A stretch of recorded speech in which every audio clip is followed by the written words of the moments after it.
To Except win the moon part. to win against Except for moon USA. and Mars. Yeah, where we overtook them. When the US overtook them, not us. Wasn't Yeah. he like forced to sleep because like he had a sickness when he reached space? No, Yes. he had 17 orbits in space. So 17 orbits in space. Anyone would sleep. He was there for about more than a day. I can be wrong, but that's what I read. And he was also the first to take manual photographs. German, okay, I don't know how to pronounce it. It is GX. I call it Ger. It can be German Titov also. The world's first space station. Skylab. Mir. Is it Russian space Skylab? station, Mir. It was Skylab. Yeah, Russian made. Is it Skylab? No, The no, Mir. not No, Mir. Uh, The Russian So made. again, no the space same station. again. Salute. Salyut 1. Salute. Salyut 1. Again, Soviet They, Union. yeah, again, they had, Skylab was after the first US, not yeah, the first exclusive.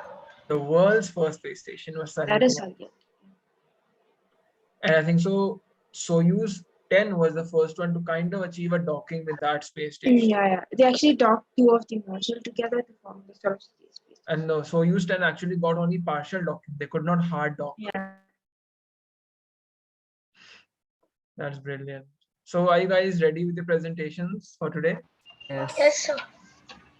Actually, our presentation was totally destroyed by the song. I can help Yeah. I mean, everything we learned was in the song, and the same thing, the same everything, literally everything. it. Okay. Shattered. That song was chosen by Tejas. It's not mine. I'm saying that already. Okay, so it's our supervisor who spoiled the presentation. Let's go. Okay, without further ado, let's start with today's presentation. I hope we are done with today's trivia. And before I go ahead with today's presentation, I want to reiterate something, okay? We are working on the virtual platform, right? So how are we to maintain the quality of our work? You're muted, sir. I'm not muted. Not you, Dakshish, sir. Okay. So the first thing that was told to you all, instructed to you all, was to be on camera during any of the sessions. And this has been having a regressive trend, I mean a downward slope from the beginning till now. So I want the slope to increase and become positive, not negative. So I want all of you to switch on your cameras, be on screen, and maintain the quality of the session, okay? So I know that you all have made a lot of progress from the previous progress meet, and we have completed 2 weeks, almost we are in the middle of our entire tenure. So going ahead with today's presentation, I invite Team Aeronautics to start off the presentation. Team Aeronautics, do we have you? Yes, sir. So Ashruta will be presenting. Okay. And one more thing, each team will get 7 minutes for presentation. I'll be letting you all know in the chat section when it's 6 minutes 30 seconds, and you are to wrap up in the next 30 seconds. All right. So the additional 3 minutes will be followed by Q&A sessions. And again, please do maintain the decorum of the session while the Q&A is on. I request everyone to switch on their cameras and not switch it off during the session. This has to be the same throughout, all right? So this is the way we ensure that the quality of the session is maintained.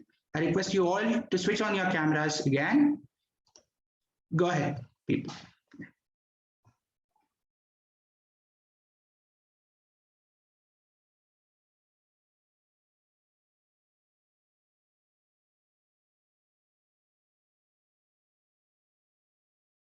Okay, hi everyone.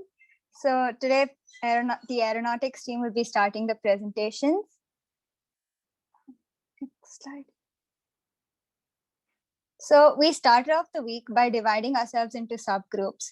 One for aerodynamics, one for propulsion, structure, cockpit and ergonomics, and avionics. So the propulsion team started the week by first estimating the battery weight by looking for other planes with a similar range and max takeoff weight. Then we even started searching for motors between 40 kilowatts to 60 kilowatts. Then we worked on the constraint diagrams, which will be explained by Srilasya. So we worked along with the structure team in order to work on the constraint diagrams for our aircraft. So as you can see the formulas on the left side, we worked on the cruise, rate of climb, takeoff and landing constraints in order to find an optimum wing loading and thrust weight ratio so that the structure team can go ahead and use this data in order to incorporate it into their design. So this is the spreadsheet of our data in order to plot the constraints. And this is our graph, and the highlighted orange area is the optimal area in order to choose our ratios for the structure team's design.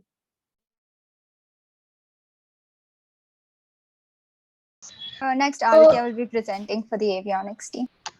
So hello, I'm Aditya from the avionics team.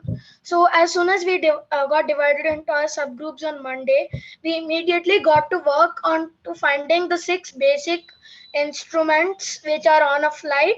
You can Google it if you want, you'll find it anywhere.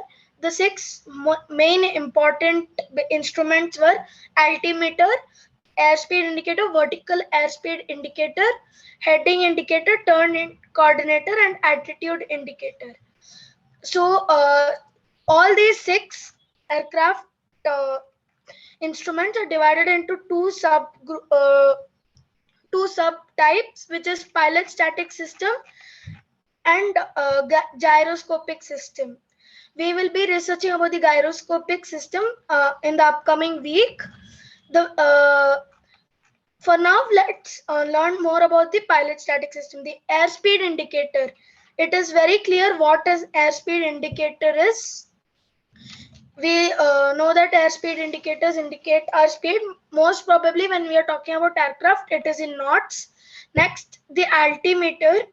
Altimeter in the image, can we have the next slide? If you can see in the second image, the altimeter, there are 3 different needles. The needle towards your left corner represents feet in hundreds, your altitude in 100 feet, 200 feet. And then the one in the middle shows your height, altitude in 10,000 feet. And then the final one, which is on your right corner, shows your feet in thousands. Okay, next. Coming to airspeed indicators again, if you notice, there are 3 basic colors.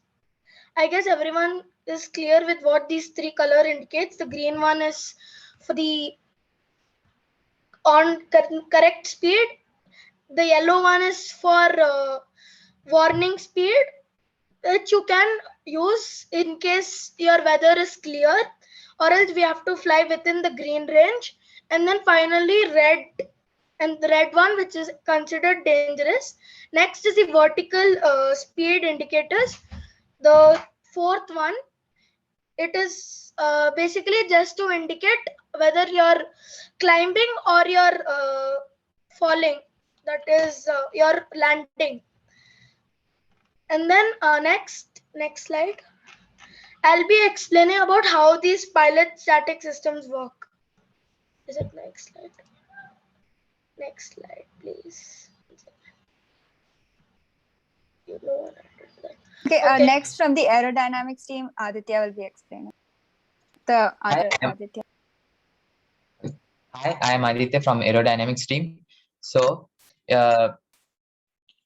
have made this presentation to show what we have done in this week. So from Monday, there were 5 groups added from the group. So we are one of the aerodynamics. We learned about the movements in plane that are longitudinal, lateral, vertical, and what their parts are and how they operate and their functioning. We also learned about the airfoil, which has the shape which produce lift and drag when moved through the air.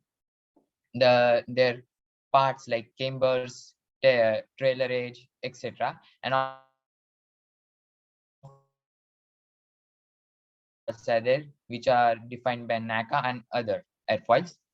Our next week's agenda is going to collect more information about airfoils and also deciding which airfoil to use, also update the spreadsheet, and also be more familiar with the software related for experimenting airfoils. Okay, so next slide. So hi, I'm Ashwita from Aerodynamics team, and this is one of the applications that we worked on. It's called Java Foil. This is where we can analyze different types of airfoils, and we learn through different types of values like the angle of attack, which is the angle between the reference line of a body and the incoming flow, and we learned values like rate of climb, which is the vertical distance. So here we used NACA 00012.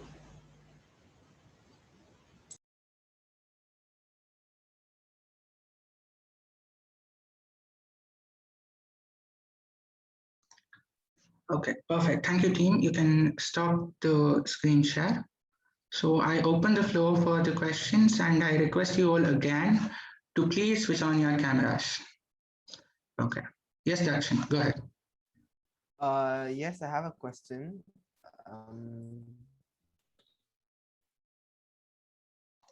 Go ahead. So my question is, what is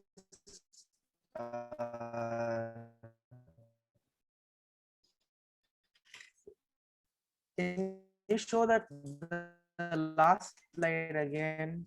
Okay, sorry The to one with the like the sorry to graphs interrupt. and all. Okay, sorry to interrupt, Akshan. We are unable to hear you properly. I would request you to post your question on the chat. Moving on to the next question, Bharati, you can ask your question. Yeah, there's something called Open VSP on your slide. What is it? Would the aerodynamics team like to answer? Yes, it's not OpenVSP, it's Java Foil. It's used to analyze different types of airfoils.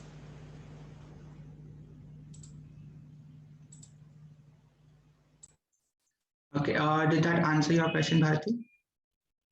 Or was there something called as OpenVSP? I'm not sure what was put up on the slide. Okay, moving on to the next question, Dhruva, you can go ahead. Yes. So Aditya has shown the different airspeed indicators, right? Yep. So are you going to create a custom airspeed indicator or will you use an already made airspeed indicator? For now, we are looking forward create, use the ones which are already pre-made. Those were the, the normal ones. We are planning to use the digital format of the same. Okay. Dakshesh, go ahead. Yeah, so I had a question. So you like talked about a shaped bodies that are producing lift, right, in your PPT. That you learned about shaped bodies that produce lift as airfoils. So my question is that do all objects of any shape and size, can they produce lift or can they not? Like, or is there a fixed shape for that? Okay, I will answer that. So it is not possible with all types of shape, but if the proper values and also the proper angle at which the lift is getting created, then that shape could lift, even if it was made out of any material. Okay. And I had another question. Tejas, can I ask? Okay, so you talked about the 3 degrees of freedom, right? Rolling, pitch, yaw. So what are the, I'm just asking, what are the control surfaces? How will I control my motion in these 3 frames? Is there a control surface for that? Or some mechanism to control my rolling, pitch, and yaw motion? Yes, there are 3 parts, that is the rudder at the tail end, the elevators near the rudder at the tail end, and also at the main wing, which are known as ailerons. So ailerons plus pitch is used for rolling, and elevators are used for pitching, that is vertical movement, and also for yawn we use rudders plus ailerons. ailerons. I would like to correct you. It's rudders and ailerons for the yawing and rolling. Okay. Moving ahead with the next question. Kashika, go ahead.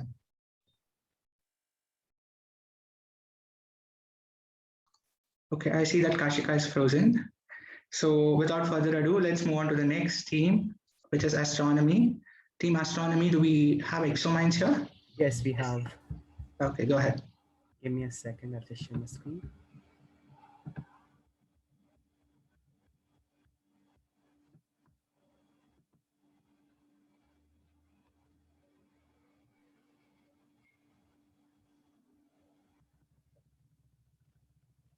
Okay. So, good evening, everyone. I'm Karan Thakkar, where I'm from Team Exomines or Team Astronomy. Our project is to detect exoplanets, which are planets outside our own planetary system, which is the solar system. And we'll be telling you about what we did in our second week.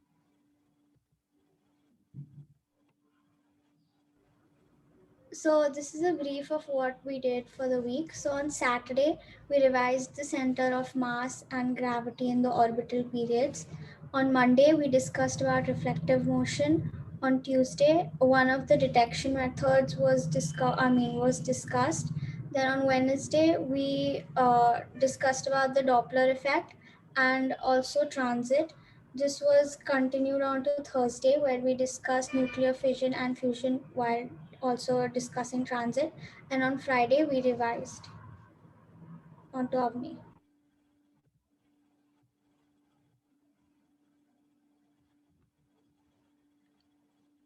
Okay.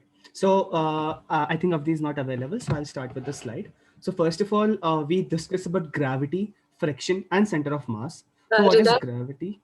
It's a force of attraction that exists between any two masses, any two bodies, and any two particles. What is friction? It is resistance to the motion of one object moving in relative to another. And what is center of mass? It is also known as Barry's center. It is a position defined relative to an object or a system of an object. It is an average position of all the parts of the system weighted according to the masses. The formula for H m1 x1 plus m2 x2 plus m3 x3 and go on by m1 plus m2 plus m3. And this is also, if you want to just visualize this, just imagine you are in a tug of war. There's a star and there is a planet, and the star is always dominant on that tug of war, and that we call as the center of mass. So over to Ashika. Yes. So I will be explaining apparent and absolute magnitude. So many years ago, there was an astronomer who decided the brightest star in sky as magnitude 1, and the stars fainter than that as 2, 3, 4 till 6. Then, when the telescope was discovered, astronomers found few more stars that were not seen to the naked eye, and they were given 7 and below magnitude. So this is apparent magnitude, the luminosity of the star which we see from Earth. And what is absolute magnitude? Suppose if we keep that same star 10 parsec away from us, one parsec is 3.2 light years approximately. So if we keep the star 32 light years, approximately 32 light years away from us, and then we see its luminosity, that is absolute magnitude. But we won't be on Earth with city lights and all. Suppose we are floating in space and measuring the magnitude of the star. Yes. Okay. So what is Doppler effect? And this is one of the most important thing. And I think this was also seen in the song which we just listened and the video. So due to the planet's gravitational force, the star also wobbles and around the Barry center, the center of mass basically.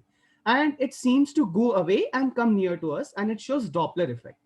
So while the star moves away, it seems to have redshift, and while it approaches to us, it seems to have blue shift. And you know why this shift is so important? Because let's say there are binary star system, then we have some other cases, but we have a planet and a star. Then how do we know there's a planet? So the star is wobbling, it shows a red shift and blue shift, and then we can predict that yes, there can be an exoplanet. Over to Purvi. Answer. It is one of the best detection method used to detect the exoplanets. It is a popular and effective detection method. But what is it? It is a phenomenon when a celestial body passes directly between a large body and an observer. But how we can detect with it? It detects a distance measuring by the star brightness. If there is a decrease in the star brightness, then we can easily detect there is a planet or some exoplanets. Around 3,000 exoplanets have been detected by transit methodology. If we have seen today's song, you can find the graph between it. Like when there is no detection method, like when there is no star or something came between the planet, so the line was straight or parallel to the x-axis. And whenever the light or transit come, the graph go downside. That shows how we can detect it. Over to Purvi Rajpurohit.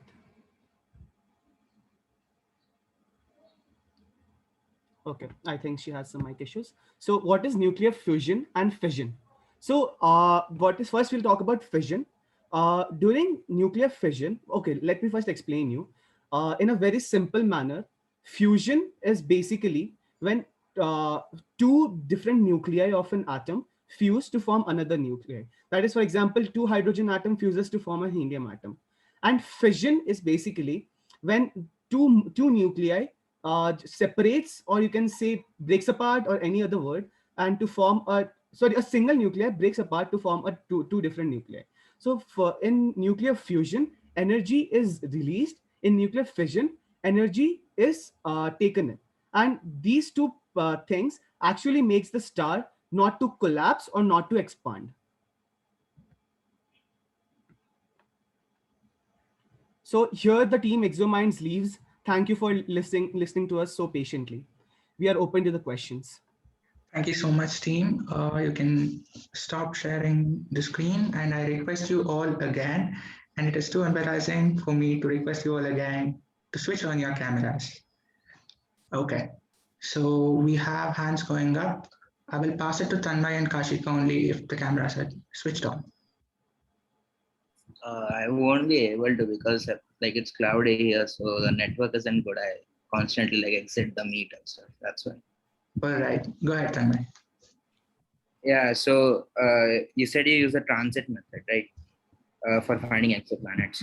So what if isn't any there isn't any, like, the star doesn't have any planetary system. In fact, it's just an asteroid maybe orbiting it, a very large asteroid. How do you distinguish that? Okay, so the same questions we had in our mind, especially Avni asked this question in our group, and what we came up with the thing was, when there is a planet, we have been detecting planets since long, and we know some range that yes, the planet can be of this range, the transit can be of this size. So when there is an asteroid, we see again, it's a kind of a luck. This method is kind of a luck, and this is a prediction method. This is not always a confirmed method. But yes, this method, we can encounter asteroids, but we know that whether it's not a planet. At least we know that it's not a planet. I hope that answers your question. Yeah, yeah. Okay, thank you so much. Kashika, you can go ahead.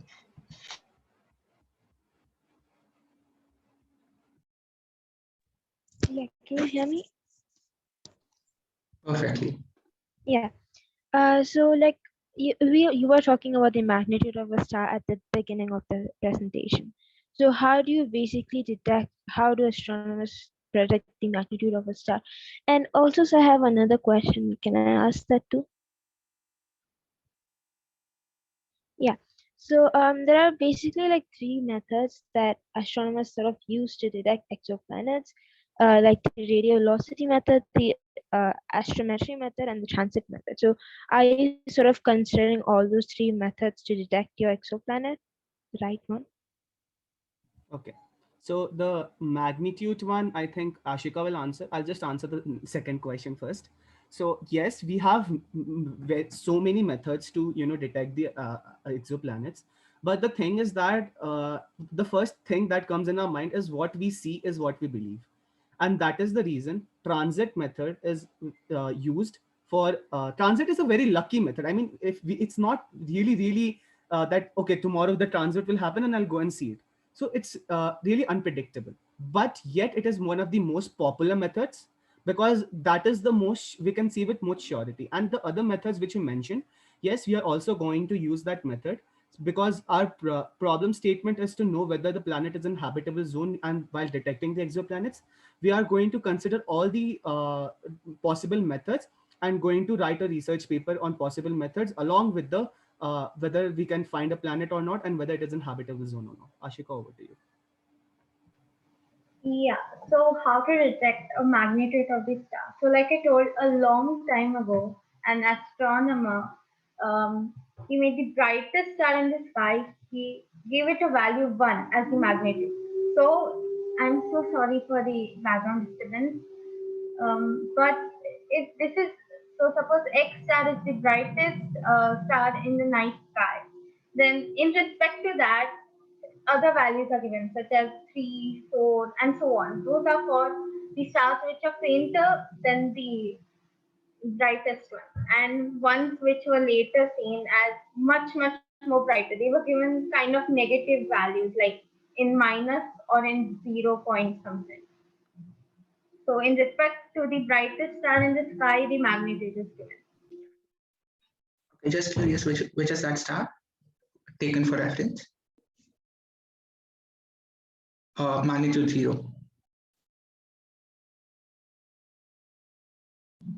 Sorry, can you repeat your question? You are not actually audible. Okay, don't worry. Let's move on to the next question. We don't have room for more questions. So, Lakshesh, go ahead. Okay, so Hriday, you talked in starting about Doppler shift, right? Yes. So does our sun do this kind of Doppler wobble, or does it not? It does. It does. Right. And how does it do? Can you just explain if you know? So basically, what we have learned, I'll just explain that. Okay. Yeah. So basically, Doppler shift, we know that the wobbling of the star, basically, due to the planet's gravitational influence, right?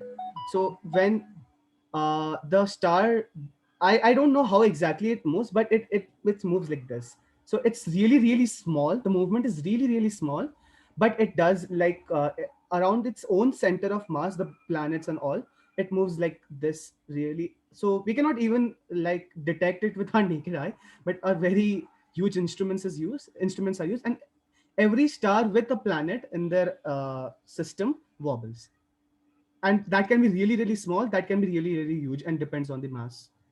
Yeah. Thank you all so much. I'll cut you all there because we have exceeded the time limit By the way, by a lot. I'm just saying, So, yeah. I had a question. Siddharth, I will not be able to make way for your question because of the time constraint. You can get in touch with ExoMinds or let us know what the question is, and we'll post it to them. Even I too have a lot of questions to ask them. Okay, going ahead with the next team, entrepreneurship. Do we have you? Great Yes, work, sir. team. Astronomy. Good work. Yeah. Go ahead. Tanmay, can you please share the screen? Yes, 1 minute. Yeah. Yeah, so hello everyone. I am from entrepreneurship team. I am Sujal Gaur, and I am from the entrepreneurship team called Marcelini. We have last time discussed about that we are going to have a vehicle which will run on the Mars. Can we go to the next slide? So this is the brief timeline about what we have did in this week. So we have decided to distribute the teamworks and finalize the vehicle and uh, work on the business aspects as well. So on the first day, we have decided that we are going to distribute the teamwork. So we are from the entrepreneurship team. So for that, we have to focus on the two aspects, which is the research and development field and the business aspects. So we have distributed the work and team. And on the same day, we have decided that we are going to finalize the ATV bike, which is a four-wheeler, because ATV bike is so stable and it can really help to run on Mars. And because the wheels are our main concern, because we have found that the rollers on the Mars are getting damaged because of the Mars soil. So we have decided that we are going to use a nickel titanium alloy, which is basically we are using because it has a shape memory, and which can definitely help us to climb or use different we can run on different aspects, And on the same day, we have decided that we will give different responsibilities to the research and the business team. Can we go to the next slide? And on Tuesday, we have decided that sub teams will delegating their work individually. So business team work on their competitors, that who are going to be our competitors and what they will be working on. And the research team discussed about what are the different modules that we can have on the ATV bike, because we have covered the wheel aspect, but there are the different aspect like energy and the other modules. And research and development team decide to work their wheel first. So we have mostly completed the wheel, and we have delegated the teamwork. Can we go to the next slide? So on the Wednesday, we have decided that we will complete the wheel part. So as you can see from figure 1.2, that we have decided this type of wheel, which is basically uh, the red part that you can see is basically piezoelectric plates, which can help us to generate some amount of electricity when we apply some pressure on it. And we are going to use the electromagnetic induction as well, for to use other energy aspects. So we are on the Wednesday, we decided that we will work on the different fuel aspects as well. And business aspects are researched more on upstream and downstream. So upstream basically is the sending objects that we send to in space, and downstream is exploitation of technical technology such as a satellite, broadcast services, and satellite communications. And business aspect team also worked on the few competitors who are also doing the same work. Can we move to the next slide? Yeah. On the last day, which is Thursday, we have a joint meeting so that we can share what we have done in this week. And the business team searched more about who are our competitors, like Mercedes and NASA, also working on the same project. And maybe they are also using the same wheels that we are going to use. And fuel sources were also discussed, like we are going to use solar energy and asymmetry power sources. So the asymmetry power sources basically is piezoelectricity, and we are maybe going to use turbine as well, and the electromagnetic inductions as well, that can help us to generate electricity so that we can run our ATV. So we have planned for the upcoming weeks that we are going to discuss about the finances and how we are going to promote the vehicle and the business module and the company structure. And we are going to discuss on the SWOT analysis as well, which is basically strength, weaknesses, opportunity, and threats in the company, and strategies for business model.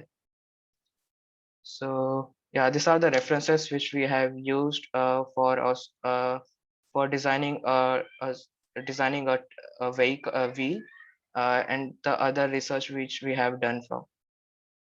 So thank you, everyone.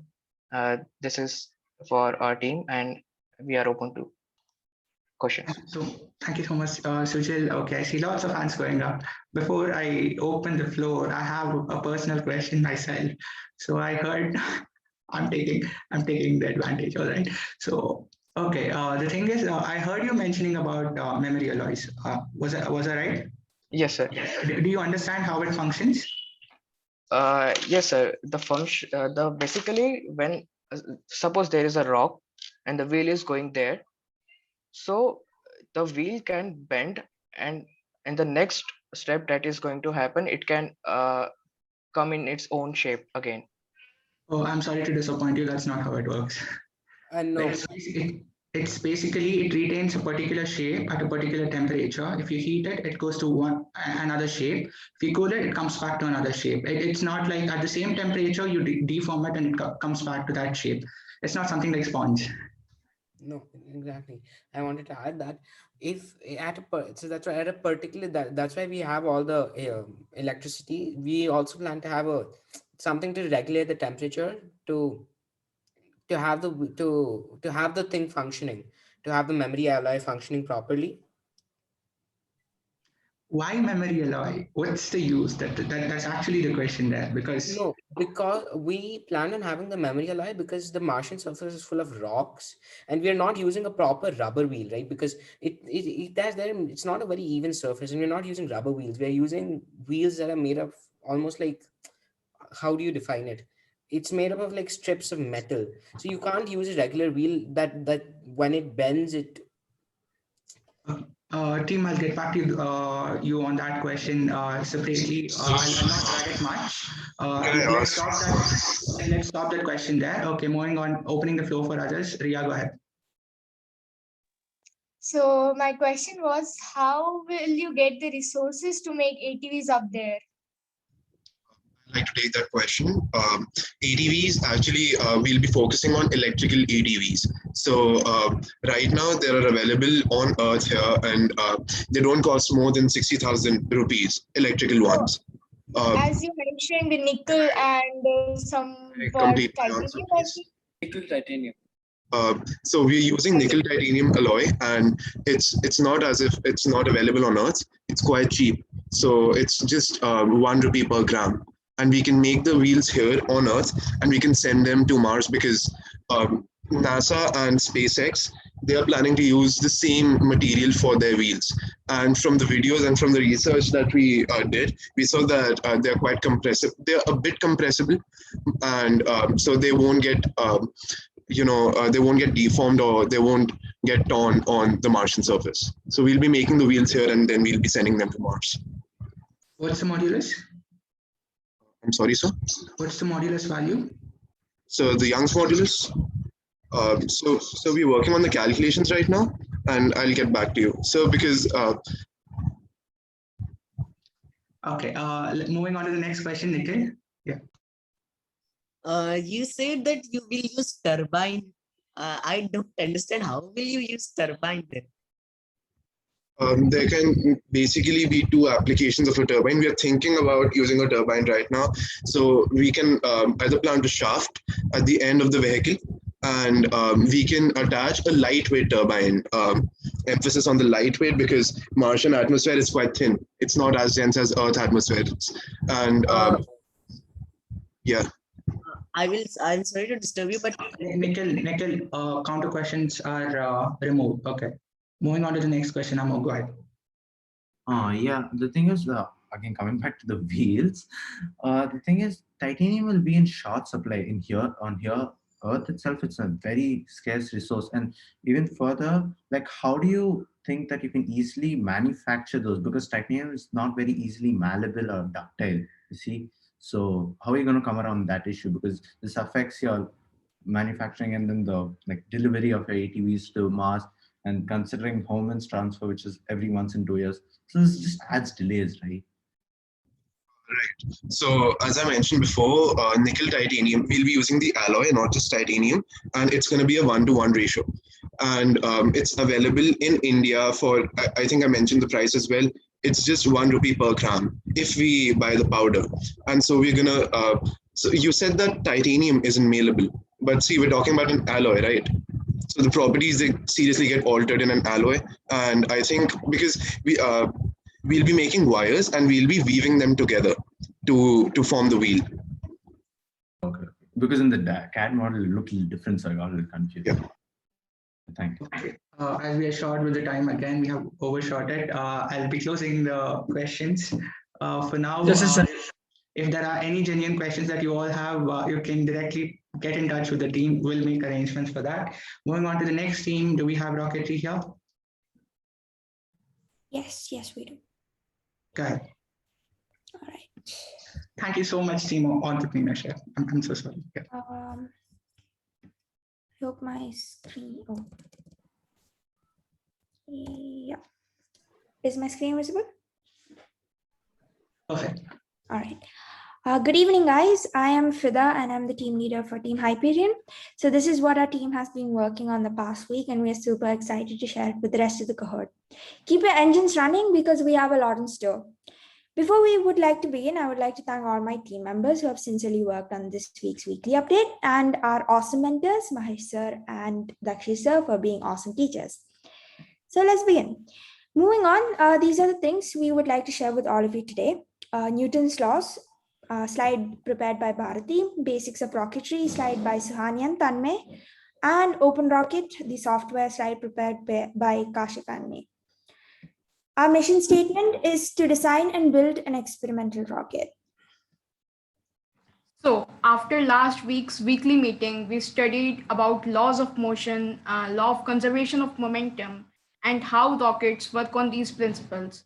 So the first law, also called law of inertia, states that a body will remain in its state of rest or motion unless subjected by any external force. The second law gives us the formula for rate and change of momentum, which is force is equal to mass into acceleration. And everyone knows about the third law: if the action has an opposite and equal reaction. But the most important principle on which rocket propulsion is based on is a law of conservation of momentum. The principle basically means that the sum of momenta of two bodies before being acted upon by each other is equal to sum of momenta after being acted upon by each other. So if you consider this pen as a rocket at rest, then the initial velocity of the rocket and the propellant is zero. When the engines are fired, the propellant burns and converts into vapor, and these vapors are ejected from the nozzle and gains a momentum. To conserve the momentum, the rocket gains velocity and moves in upwards direction, which is opposite to the direction of the ejected vapor, and that is how a rocket lifts off. Next, I would like to say a quote. Careers like rockets don't take off on schedule. The key is to keep working on the engines. Awesome. Now I'll talk about the basics of rocketry, which we did on the 15th of June. Starting off with the components of the rocket, we have nozzles, igniters, and propellant. And under propellant, we have two parts, which is oxidizer and fuel. What is propellant? Rockets work because of Newton's third law, that is, every action has an equal and opposite reaction. In order for the rocket to rush forward, there has to be something that rushes backwards. That thing is the propellant. The propellant is a material that spews out of the back of the rocket, thus giving the spacecraft a thrust, thus pushing it forward. We learned about propellants and their different kinds. Two kinds, that is solid and liquid. Under solid, we have homogeneous and heterogeneous, and under liquid, we have three types, which is petroleum, cryogenic, and hypergolic. We learned about the HTBP solid propellant, which is called hydroxyl terminated polybutadiene, MMH propellant, which is a liquid propellant, which stands for monomethyl hydrazine liquid propellant, and finally the UDMH, which is unsymmetrical dimethyl hydrazine. Moving on, we have the engines. We have two kinds of engines, which is solid rocket motors and liquid fuel engine. Let's start off with solid rocket motors. So in a solid rocket, the fuel and the oxidizer are mixed together into a solid propellant, which is packed into a solid cylinder. A hole through the cylinder serves as a combustion chamber. When the mixture is ignited, combustion takes place on the surface of the propellant. Next, liquid rocket motor. In a liquid rocket, stored fuel and stored oxidizer is pumped into a combustion chamber where they are mixed and burned. The combustion produces great amounts of exhaust gas and high temperature and high pressure. The hot exhaust is passed through a nozzle which accelerates the flow. Then on 16th, we learned about the anatomy of rockets. The rocket consists of different parts, like there is nose, body tube, solid rocket engine, launch lug, fins. Talking about the nose, there are different shapes of noses which are used by the rockets. Some are cone, ogive, elliptical, von Kreiman, and there are more. And now about the body tube. It is the main structure of the rocket and it connects different parts of the rocket. A solid rocket engine. It burns the propellant and provides thrust to the rocket. The launch lug, it provides stability and aerodynamics guidance to the rocket. The fins, they provide stability and control direction. Rockets may have 3 or 4 fins depending upon the rocket. Now, I would like to talk to you about the Open Rocket software. Open Rocket is a fully featured model rocket simulator that allows you to design and simulate your rockets before you build them and fly them.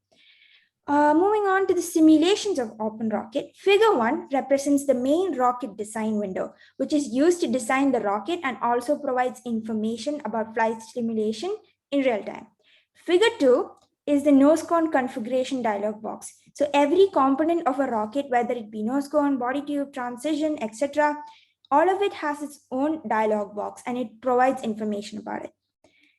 This is the rocket model prepared by our team member, Kashika. With that, we come to an end with our presentation. I hope all of you enjoyed listening about the mysteries behind a machine that helps us go beyond the skies. Thank you very much. Thank you so much, team. That was a wonderful presentation. The floor is open for questions. We have the first hand going up. Yes, Aditya.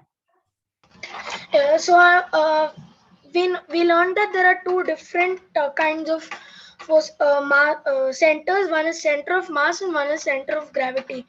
In order to for a rocket to stay stable and fly properly, which one should be on top and which one should be on bottom?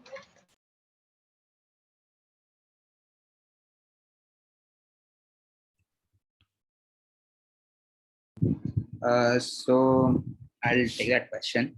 So if you see a rocket after some time, it burns up propellant. So for stability, we require the center of mass to be as low as possible, so that throughout its flight the rocket remains stable. So the rockets are designed that way. And yeah, that should probably answer it. Okay. Okay, if I'm not wrong, Aditya, did you mention about center of mass and center of gravity? Yeah, Two distinct. I was not sure how the question works, but usually in a rocket we consider rocket center of pressure. So when it flies through the air, the aerodynamic forces that acts on it, we take into content like the drag. But I'm not sure how you configure the rocket mass and the gravity. When it comes to staging rocket, we drop each mass when it flies to higher orbit when it goes beyond Earth. So I'm not sure what exactly the question. Even I'm not sure. I'm quite confused. I'll just help you out. The center of pressure will be located below the center of gravity for a stable rocket. Okay. So it's not center of mass. Thank you. Center of mass and center of gravity there would be nothing but product a difference of just your acceleration part there, I guess. So both of them, they lie at the same point. I don't know what you were actually trying to refer to using the two different terms. Going ahead, next Vedant. Okay, so rocket stream. So like mentioned about like a hybrid engine. So can you elaborate a little bit more about them? And if you can list any examples about them.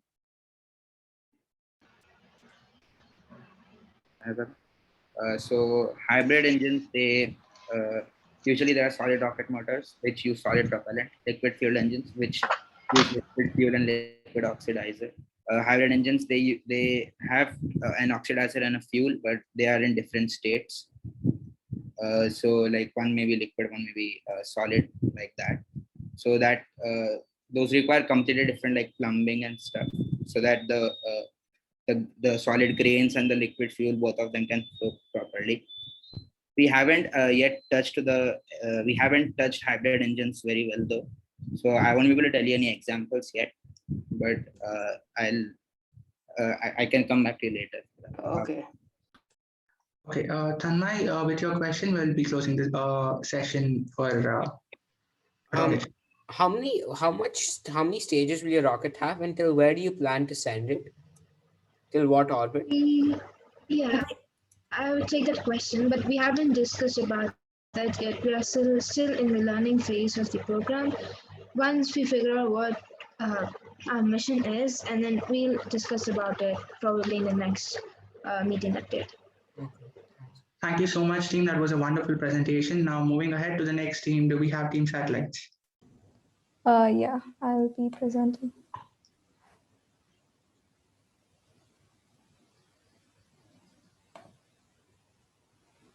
Yeah.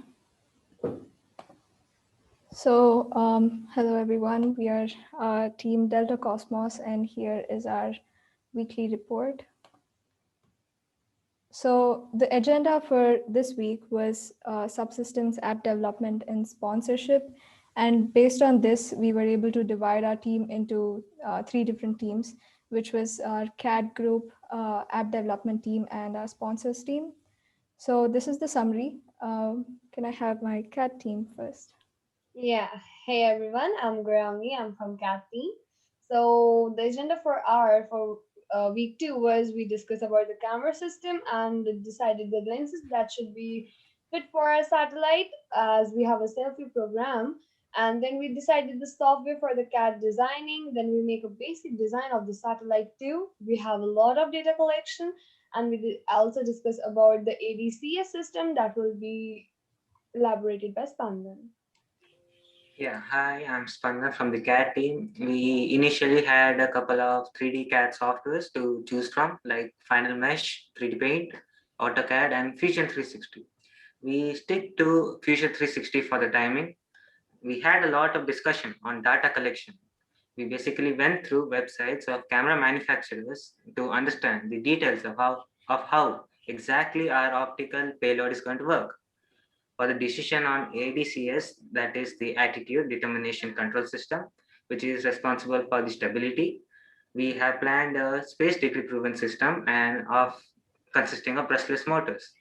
We also have listed down a couple of manufacturers and component providers for the week 3.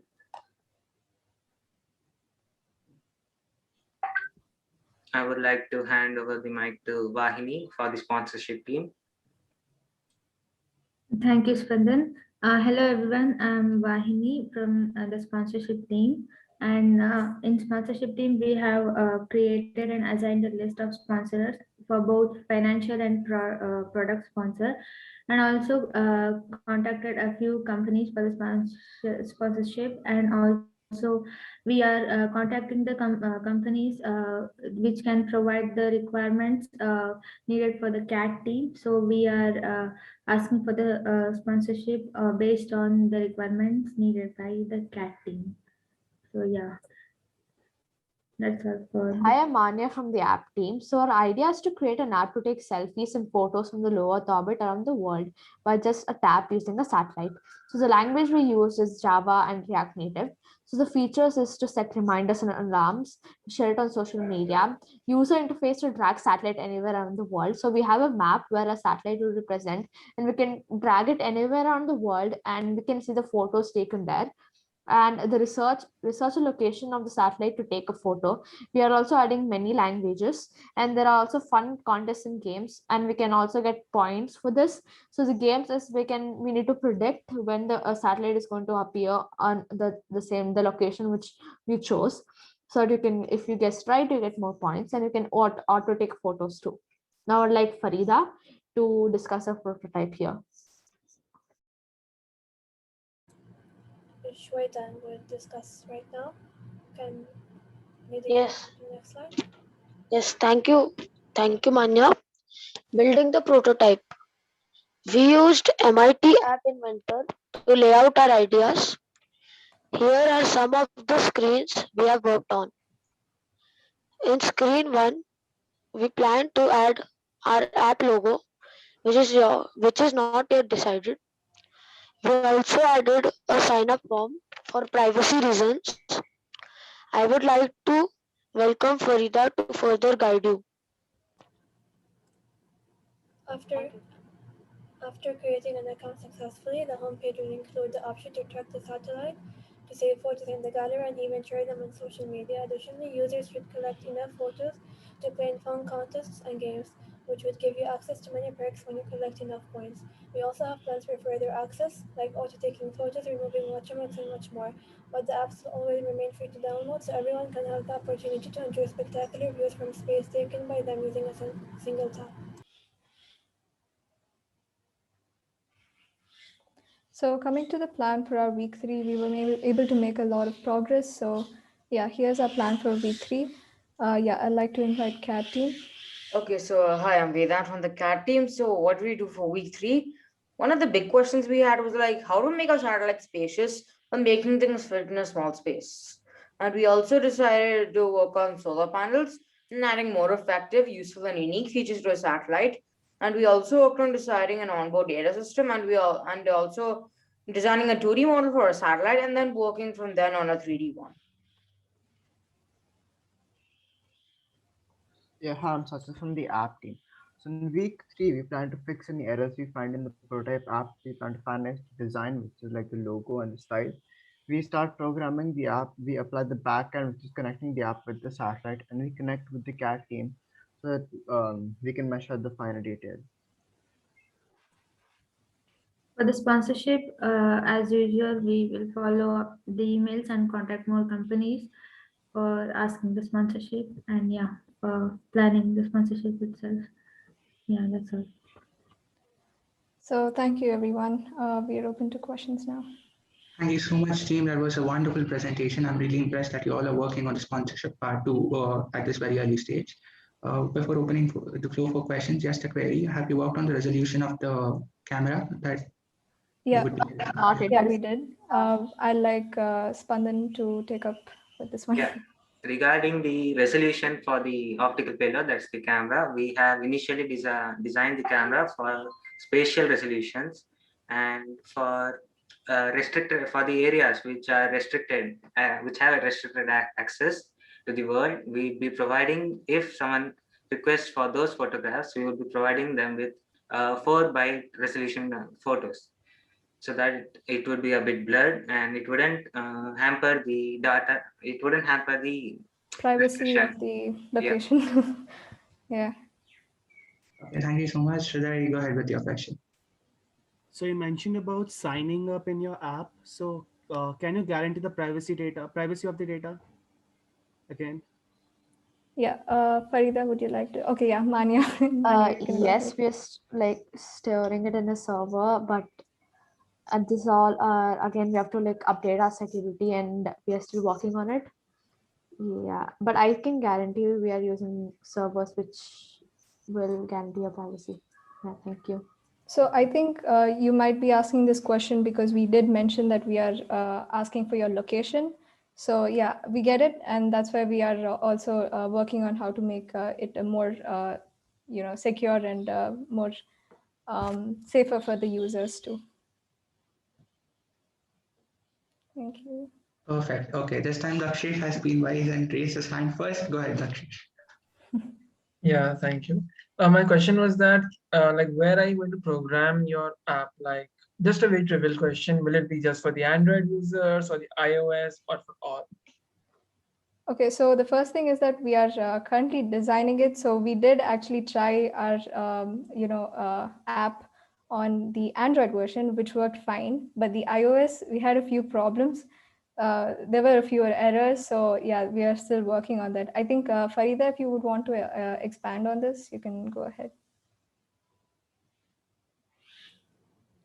We would use React Native because React Native supports both iOS and Android, and we would use Java for games. Okay, I take it that you're using MIT, right? MIT app for the app design. So why not Android Studio? Was it because of the complexity? I think in a way we were trying to look for things which are like user friendly also, so that it's easier for us to kind of design it in a way. We wanted the entire team to understand what's The going reason on. is that the kind of style scripts it offers in MIT app is limited, very limited. So, okay, moving ahead with next question, Ria. So my question was, how will you handle space junk?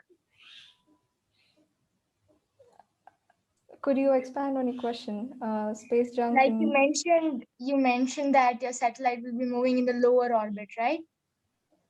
Yeah. So there must be some space junk. How will you handle that? Yeah, Okay, so first of all, yes, Manan, go ahead. first of all, our satellites going to be for 2U CubeSat, which is, it's smaller than your standard lunchbox. So I don't think the probability of, it getting hampered by its orbit getting hampered by the space junk would be less. And even though if the orbit is if it's destabilized, we have the ADCS, that is the attitude determination control system, as well as gyroscopes and flywheels inbuilt to handle the stability and to position it again into the orbit. We just have, yeah, we just have room for one more question. Thank you, Ria. Thank you, Spandan. Go ahead, Tanmay. Yeah, so I just want to know that are you going to store all this information on a server, and in what languages are you going to like? I'm sorry. It's not Tanmay Beg. It's Tanmay Chaudhary. He raised his hand first. Okay. No. So from your presentation, I inferred that you'll be using one satellite to do this, right? How do you what orbit are you going to use so that if anybody in the world will want a picture, that satellite will be in that specific orbit? So we are using low Earth orbit. Yeah, we could. We had actually planned on the polar based orbit, so that you could access, almost the entire part of the world. I hope that answers your question. Perfect. Okay. As we have two more, I just don't want to disappoint you both. Okay, go ahead, Kash. So I had two questions. One was asked by Tejas sir about the camera's resolution. The other one was, so your satellite basically has the purpose of kind of getting the data and providing it to the public.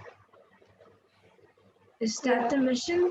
It's just taking pictures of, a city. Like So an you're just Earth observation satellite. Yeah, almost. Yeah, you could say that. Yeah. Okay. Thank you so much, Tanmay. Go ahead. Are you going to be storing all this information on a server, and in what language will you be coding your app? Yeah, it's saved.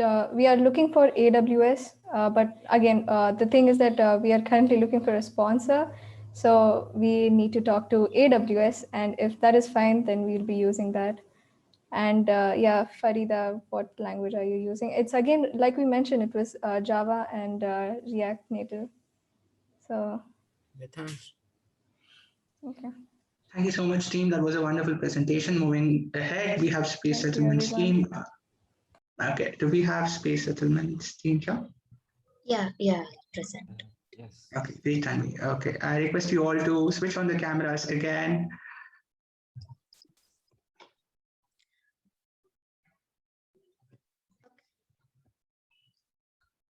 Okay, so hi guys, we are Team Valerie from Space Settlement team, and we are going to be talking about our week 2 progress. So this is our logo, and if you are asked on a seat on a rocket ship, don't ask what seat, just get on.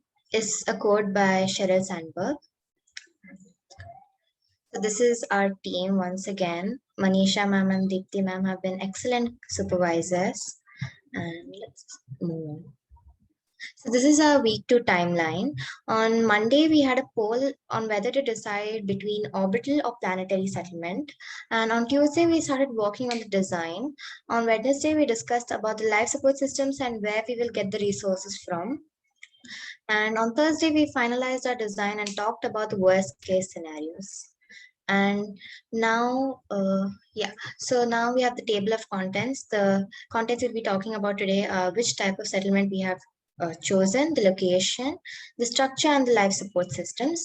So now I would like to pass on the mic to Dhruva for discussing on which type of settlement. Hello everyone, I am Ankit from Valerie Space Settlement team. So we have decided which type of settlement should we go for, planetary or orbital. So, and we have chosen both because planetary and orbital settlements have their own merits and demerits. So then the orbital settlement will be the main settlement and the planetary base is for research and mining. I now pass the floor to Ria.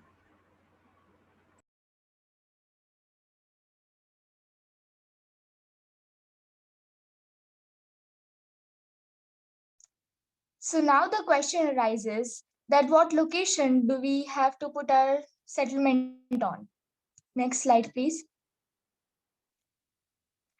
Okay, so as you know that we are presenting both of the settlements as orbitary and planetary, the point we selected for the orbital is L4 or L5 of Lagrangian point of the Mars. And for planetary, we are planning to make a Martian base and a smaller lunar base. Next slide. So let me explain you what are Lagrangian points, especially of Mars.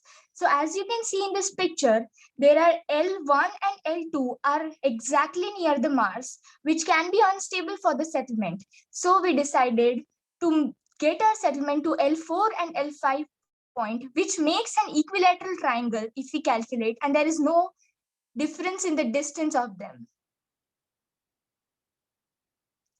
So why did we choose this location?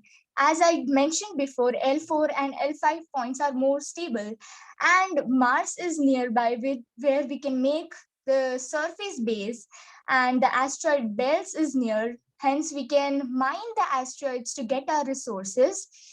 And why Mars only? Because Mars was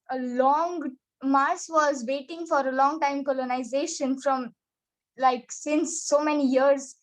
So we decided to take Mars only, and we are planning to make one little research center on Moon when we are developing the space settlement out there. So we can get our resources from the Moon itself.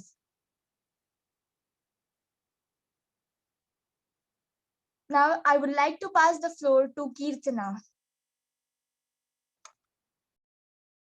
I'm doing the thing. Okay, so I'll be doing the thing. So I'll be explaining structure of settlement, orbital and planetary.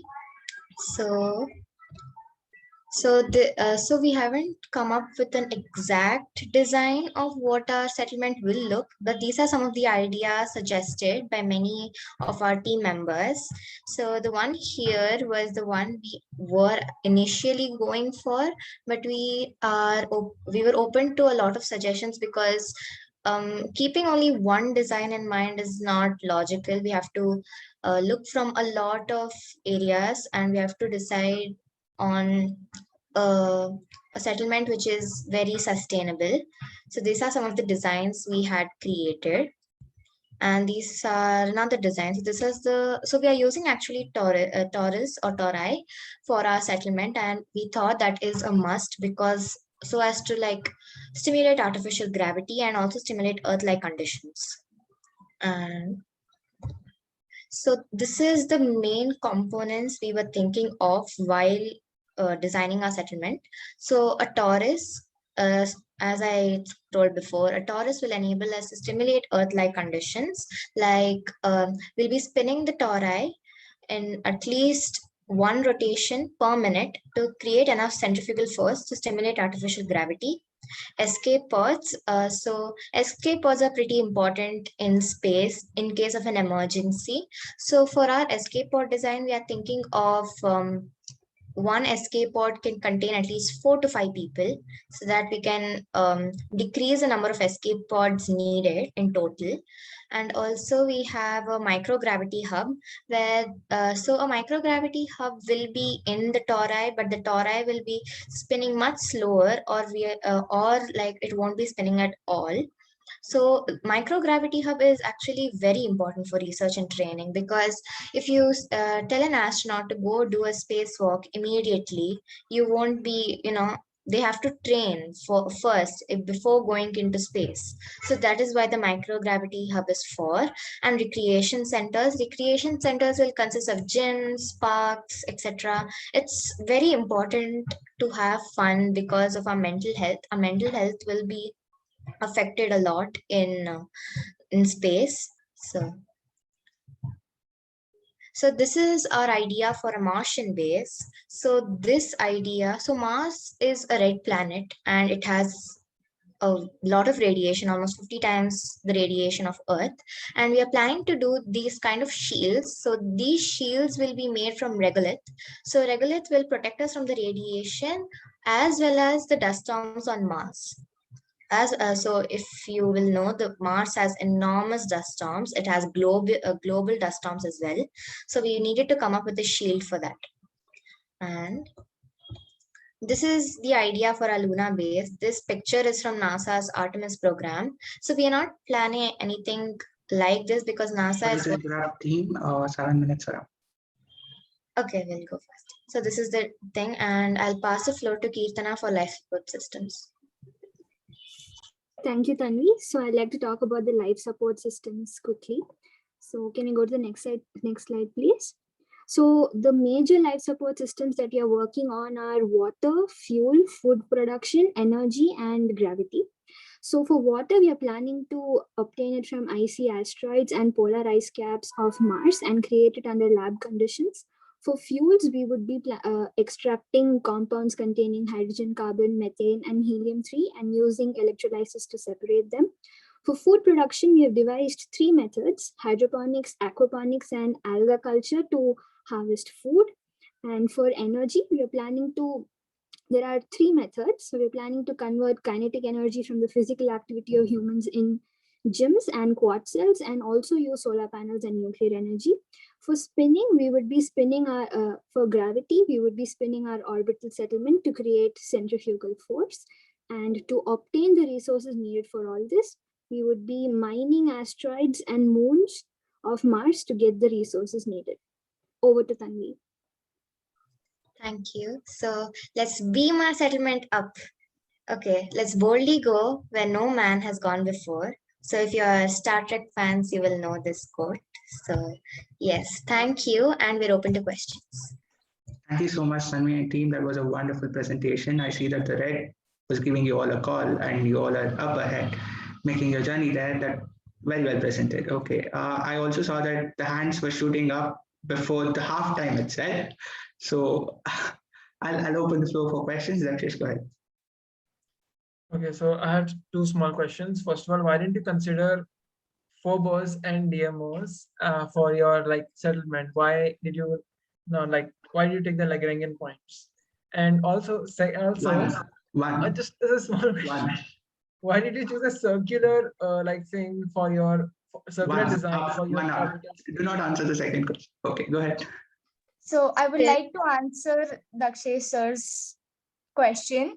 So the Phobos and Deimos are one of the darkest celestial bodies present in the solar system. There is like very less amount of light coming. So we are planning to mine the Phobos because it's icy water there, as the research tells.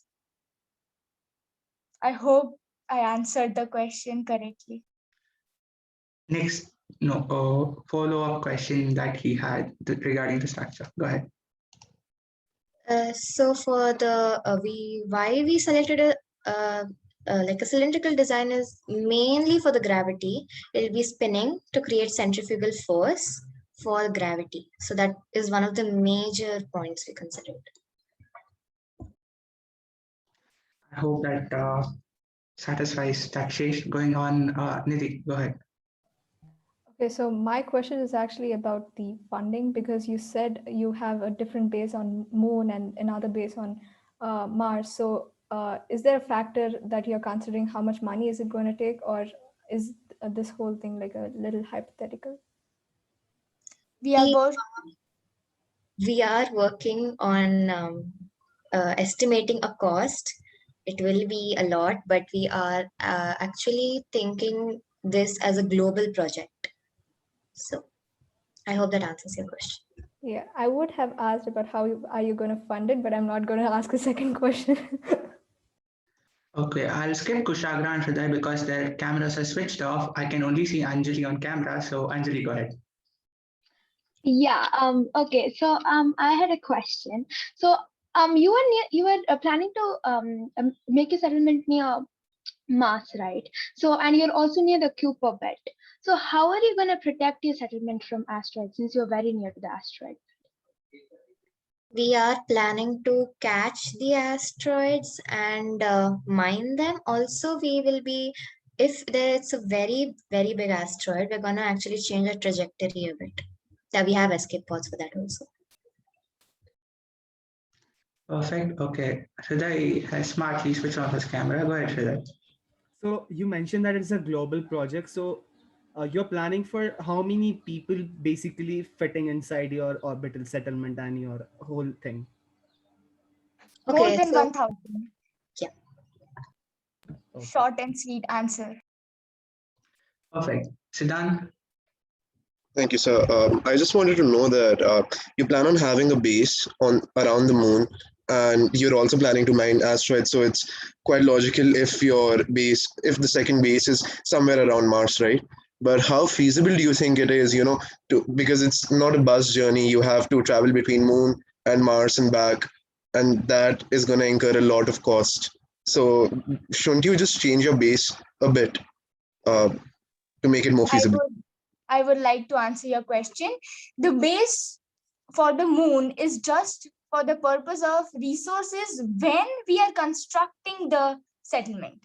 Then we will have the journey from the orbit which we are which we are making the settlement to the L4 of Mars, and there will, for the future of the settlement, we'll make the base on the Martian surface, and we'll mine the asteroids and the moon Phobos and Leo.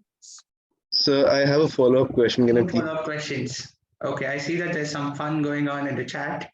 I would ignore that. Kashika, go ahead. So I'm considering that your project is a long-term one. So let's think about in the long-term future. So if we want to live on that sort of settlement on Mars for okay, yeah. So if we want to live on Mars for a longer period of time, the sun would eventually kind of die. It will come into its red giant phase, and then it will kind of become a white dwarf. So it's like into the future. But what will they do? Because it's not a permanent solution for humans to move from Earth to Mars. So, Mars is a research hub, as I mentioned before. It's just to collect resources, and I know your point. What your point? So yes, Mars is a tough candidate actually, but mainly why we chose Mars is because of the distance, and Mars is rich on resources. And if we are going to establish an interplanetary colonization, we will have to consider Mars as a candidate because it's a rocky planet. Thank you so much, team. And again, let me remind you all from next time when you all ask questions, keep it short and crisp. You do not have to explain the reasoning behind your question because that's the reasoning that they are to figure out and they are to answer. You are not to explain the reasoning. You are not to reason it out. And I would not be opening the floor for any more questions due to the time constraint. We have overshot the time period. If you have any questions to be addressed to the team, use the general channel there and tag the team and they'll get back to you. Now, I would request Anjali to take over. Anjali, do we have you here? Yeah. So I'm sorry, there is another, I'll take off 2 more minutes of your time. So there is update of fun session. So tomorrow we are going to have fun session at 4 p.m. instead of 4:30. And if anyone is interested in performing their talent, just like we did last week, we can take up to 5 members. So go ahead and fill the form. I'll be taking first 5. Yeah. Yeah, thank you. Thank you so much, Anjali. And we have come to the end of the second weekly progress meet, and you're in the mid of the tenure. So you're somewhere in the middle of the ocean. So you started off somewhere and you're in the middle of the ocean, and you have just 2 more weeks to reach to your final destination. I wish you all the very best and good luck. Meet you all again. Challenge. Next. Challenge. Okay, meet you all again tomorrow for the fun time session. Thank you all.